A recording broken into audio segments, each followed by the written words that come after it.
All right. So if I mess up or something,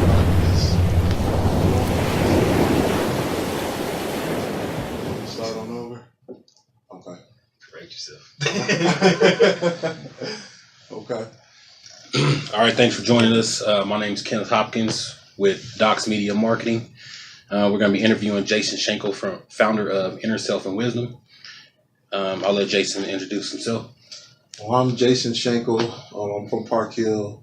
That's the Denver area. My office is on 1633 Fillmore Street, Denver, Colorado 80206. This is where I'm from.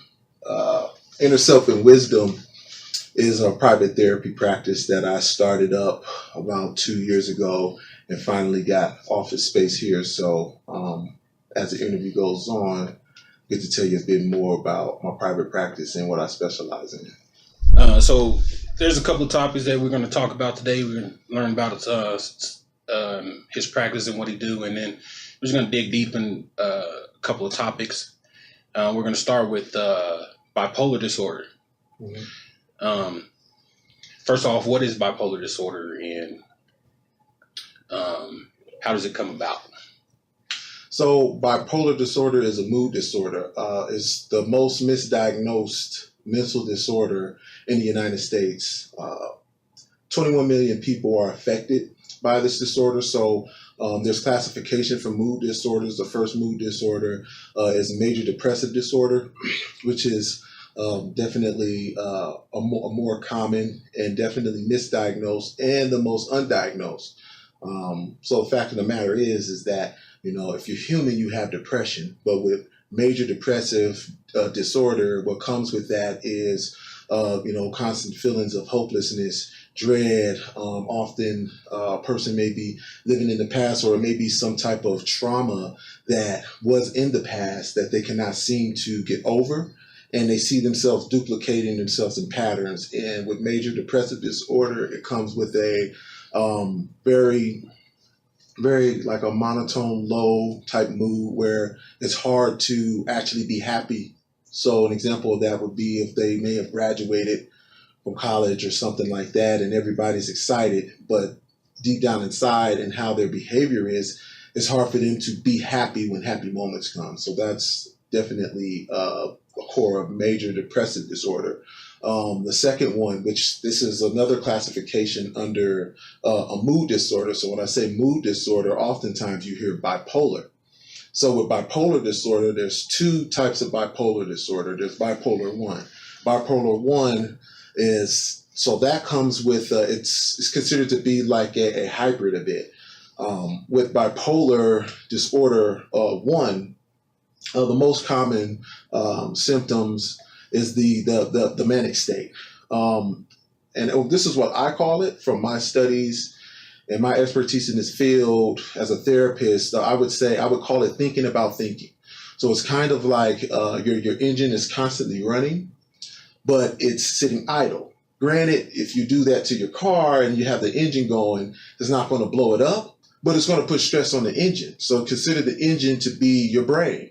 So during these manic episodes, lots of triggers, relationship things, stuff like that. We live on planet Earth. So, even if you went to another Earth, somebody's going to follow you. So you got to live around people. So with bipolar 1, oftentimes, another thing that I would say, I wouldn't actually call it a benefit. I would call it a type of form of consciousness that some people can tap. So it also shows that during these manic episodes, when people are thinking about thinking, there's a lot of musicians, a lot of movie artists, a lot of poets, a lot of business owners that may have been misdiagnosed or undiagnosed with bipolar 1, and it shows that the brain activity is abnormal compared to a normal brain. So when I say abnormal, what I'm meaning by there is something different about the manic state. They're extremely creative.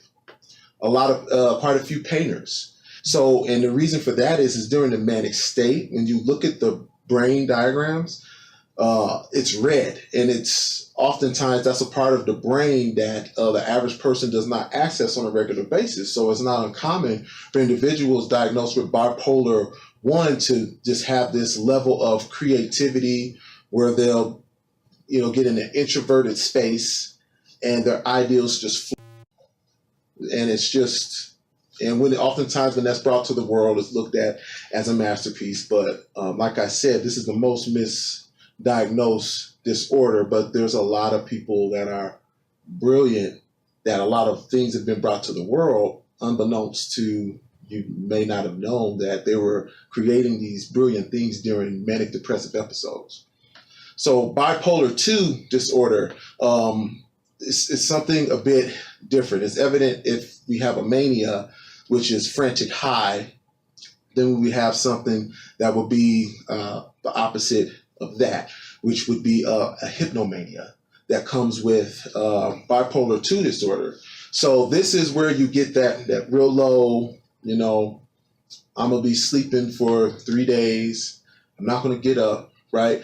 Wears on motivation really, really quick. But keep in mind, just because a person is bipolar 2 disorder does not mean that they could not be hyper in the middle, because they still may experience these manic episodes where they're thinking about thinking. And oftentimes it's a hybrid, but there's not a name for the middle piece. So that's the reason why it's classified as a mood disorder.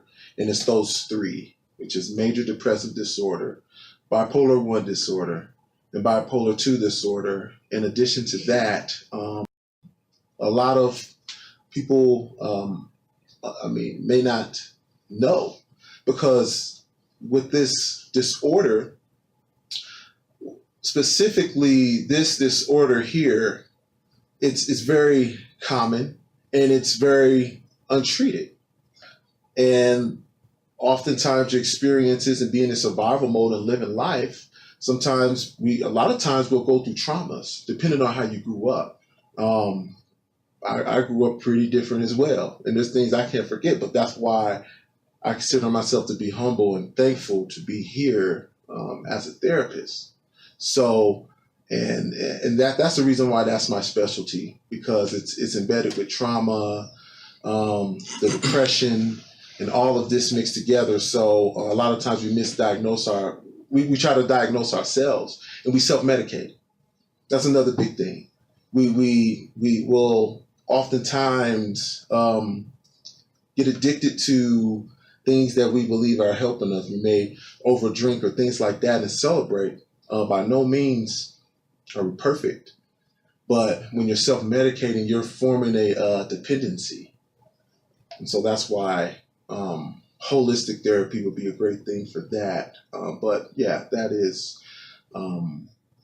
that's basically what bipolar and mood disorder does. It's still the number one misdiagnosed disorder in the United States. So when you think about bipolar disorder and you think about the groups of people that there are in the world, the different genres, who do you think is most affected by it, or you think that we're all just affected equally? I feel like that we're all affected equally. With some cultures, just like what you were speaking about, some cultures experience different. They have different experiences in the same country as other people are there. It's evident I'm an African American man. My experience is going to be different from a white man or a Hispanic man, but it's not a discriminatory disorder. So depending on the culture and how you're raised as a person would be affected.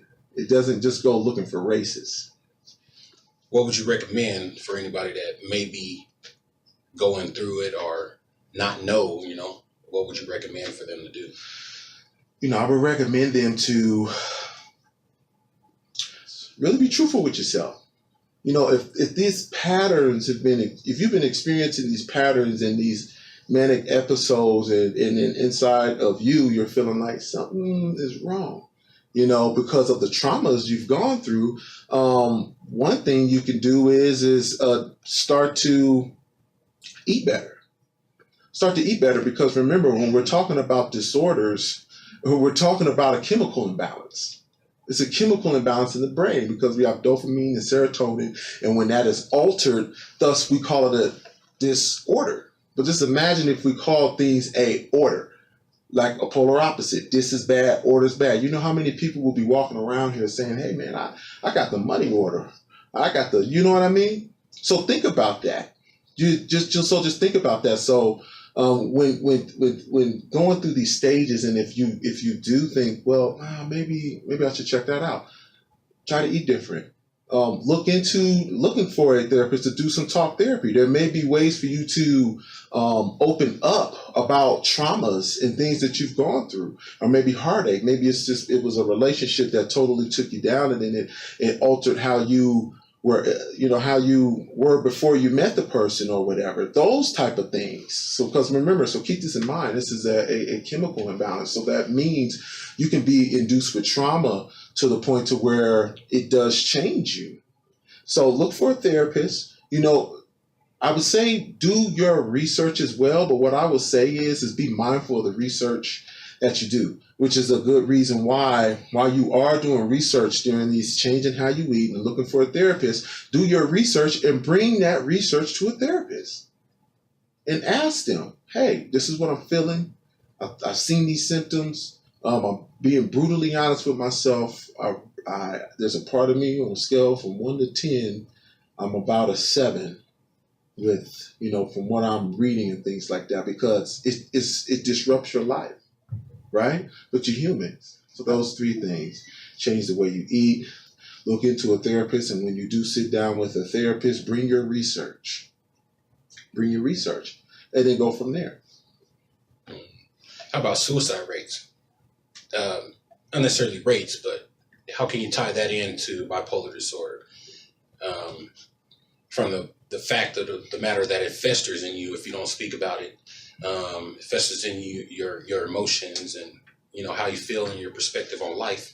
So when it comes to like suicide rates, you think that's a big point? It does have an influence on it. Although this is the biggest misdiagnosed mental disorder. There's many mental disorders out there besides bipolar that also have high suicide rates as well. So I know that my specialty is bipolar, but there are many disorders that co-occurring disorders is what they call it. So co-occurring, you could be bipolar and then also have PTSD. So with those type of things. So in regards to suicide and mental disorders, I would say that, like I said, with disorder and order, we're human beings. So if you're walking around here saying that you never ever felt depression, you're probably not telling yourself the truth. So to tie suicide directly into bipolar, I can't really do that. But what I can say is that bipolar is a chemical imbalance like other mental disorders, and that feeds into it. And one of the underlining things I would say is that with the ideations, remember, most of these disorders, bipolar is number 1, most misdiagnosed and undiagnosed, but there's many other undiagnosed disorders. We're walking around, we're going okay. So there's people that also have things going on, but they may not categorize it as a disorder to them because they're like, this is just life. This is just my life. I didn't know that I had PTSD. I didn't know that I had these triggers. So, because, I've had friends, commit suicide before in my life, and underlying theme, oftentimes people say, I've never seen any signs, I've never seen anything, but we also live in a society where mental disorders is stigmatized, right? And then with certain cultures, we don't talk about that, right? Right. So it's all intertwined. Okay. So another part of your practice is kind of guiding people and helping people figure out their self-identity, who they are. And the title, the name of your practice inner self and wisdom is something that I really like because you can say that finding your inner self is a path to wisdom, right? So what are some challenges people face when searching for that self identity? Okay, so the first part of the question with inner self and wisdom, the reason I chose that name is because it just really spoke to me. And I really feel like through my journey throughout life, I am operating in my divine identity of who I am. But just as much as I know, it's just as much as I don't know. So that's my view on that. So when I put the wisdom on there, it wasn't to be like this is the crown, this is the because it's a never ending river. So and behind inner self, if the work is not inside of you coming out, it can't be on you.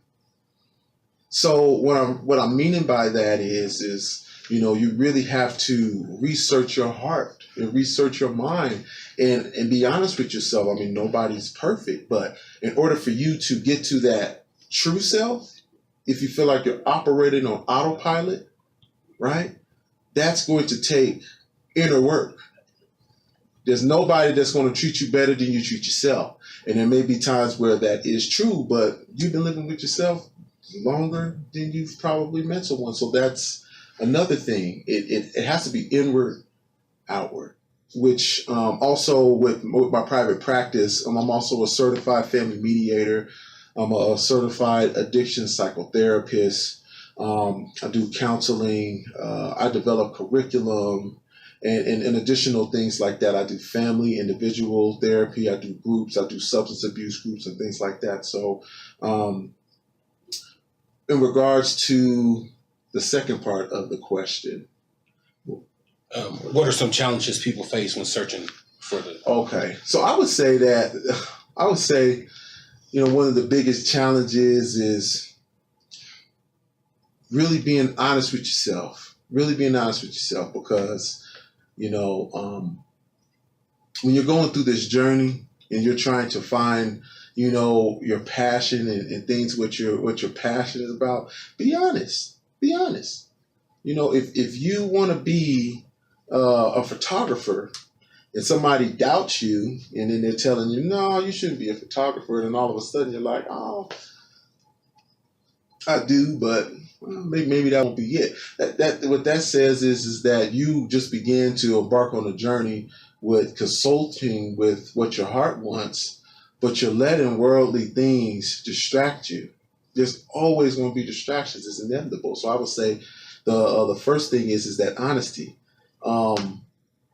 In terms of when individuals come to this place, it's literally like the world's moving in slow motion at some point. You look in that mirror or you wake up that day and you're like, yeah, this is my life.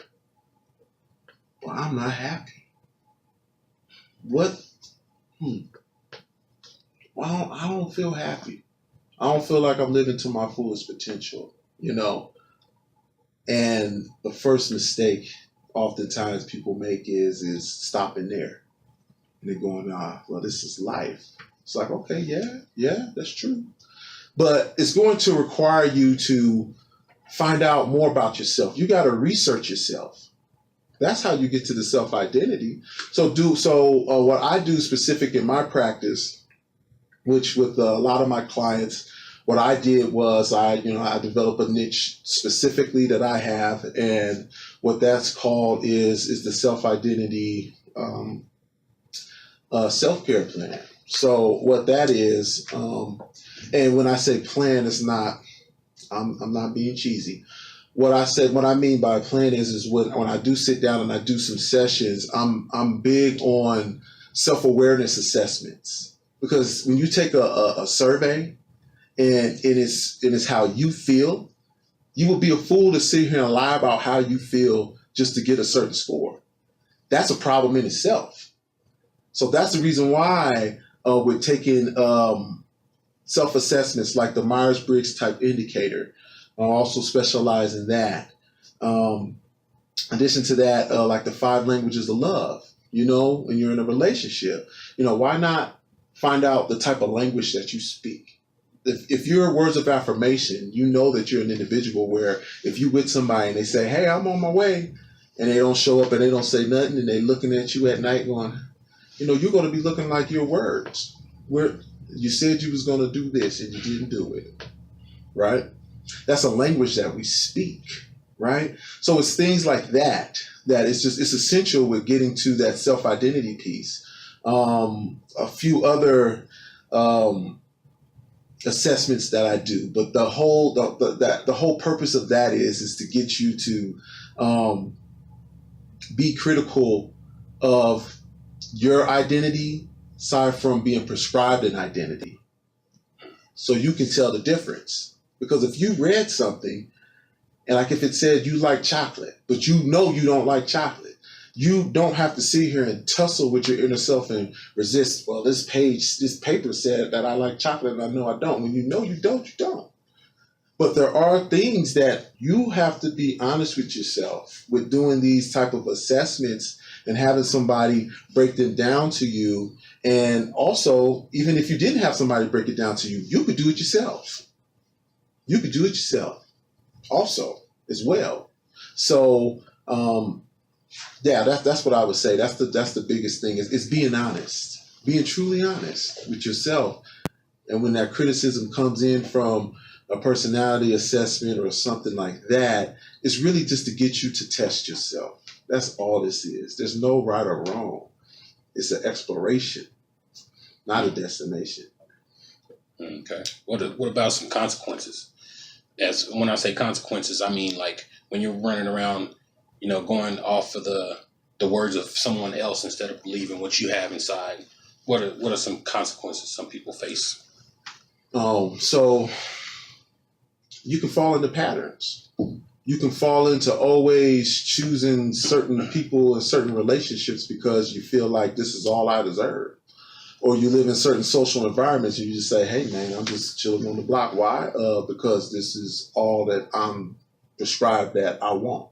So that's the consequence in that is sacrificing your true peace.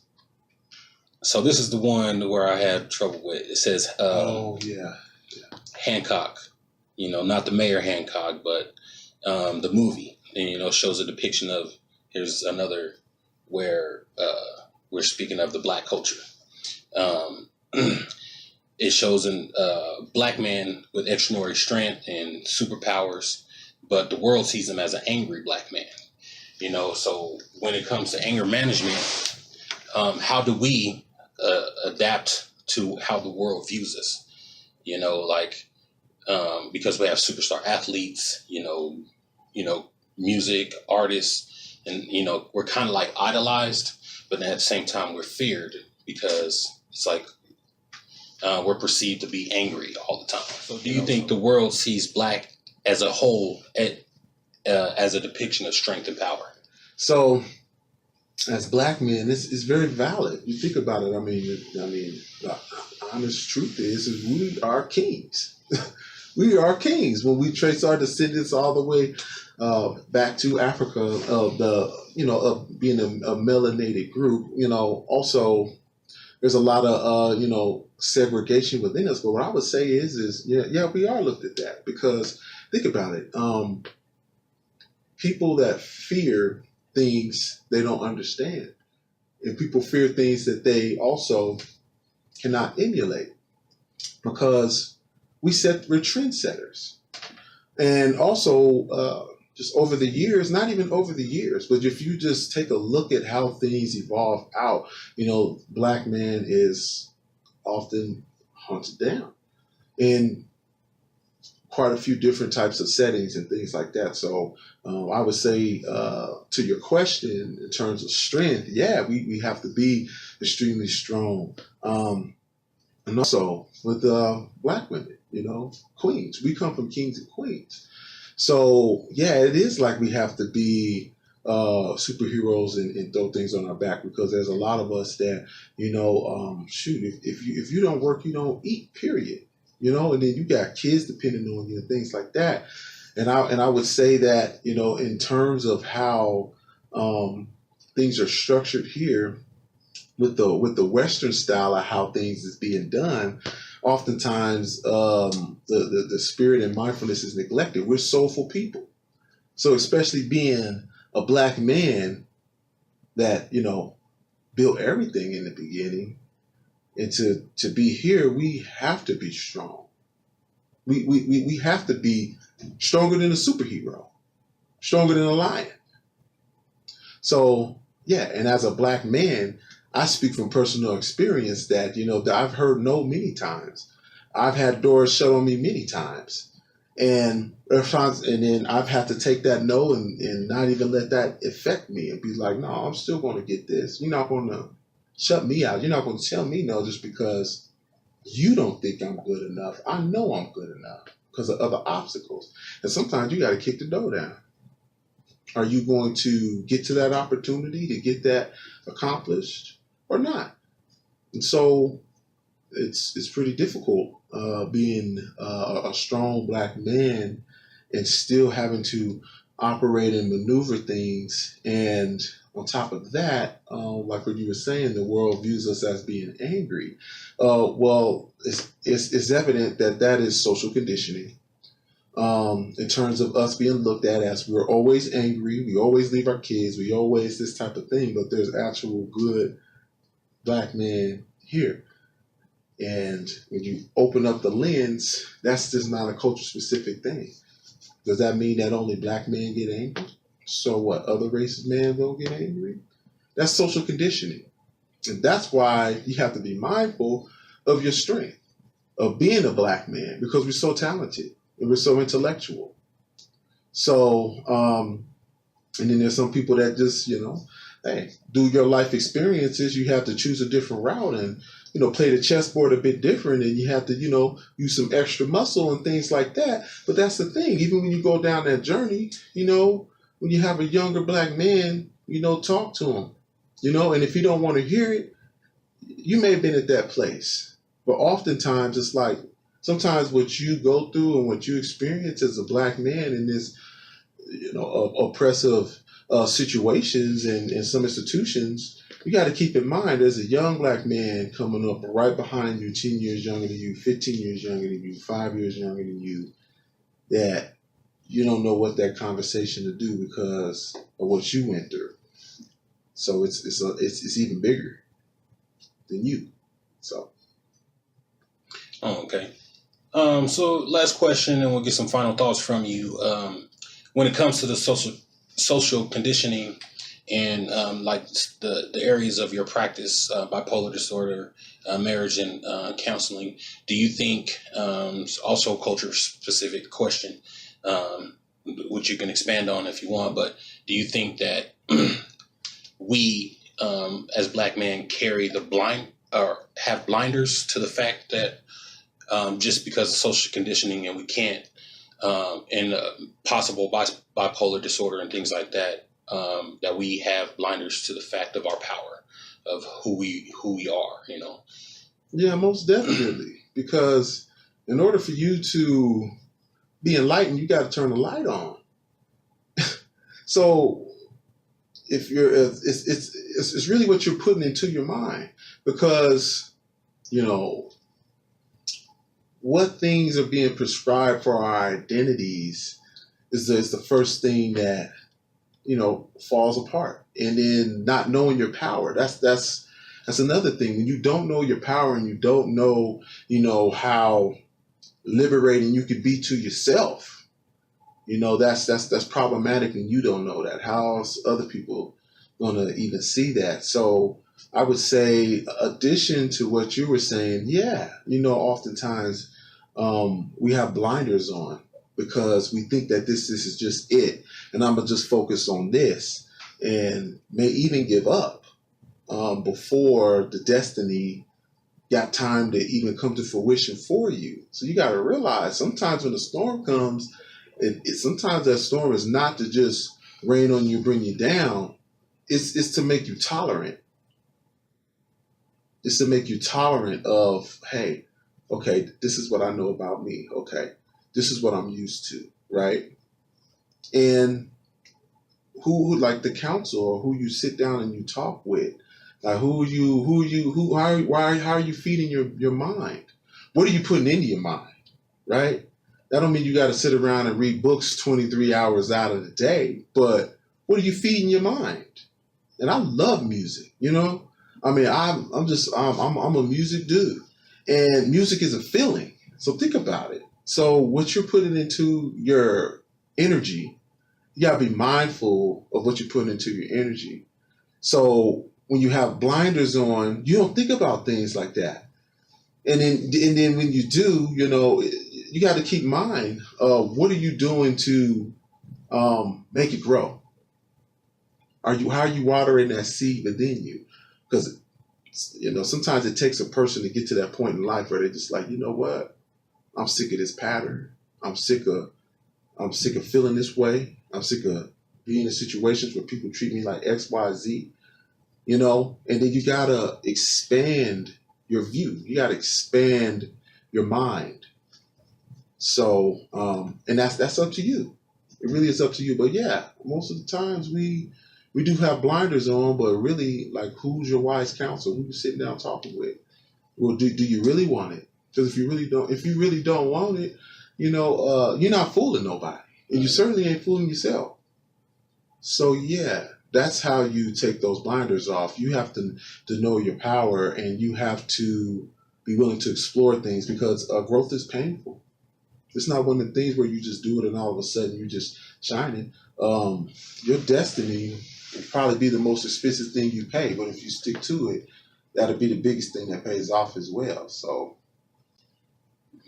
That's good stuff, man. Um, yeah, so that was all the questions I had. That was good information. Good things to follow up on. Do you have any points or final things that you want to touch on? the final thing that I would say is I am very thankful to be here in this place, to have a private practice, to help my community.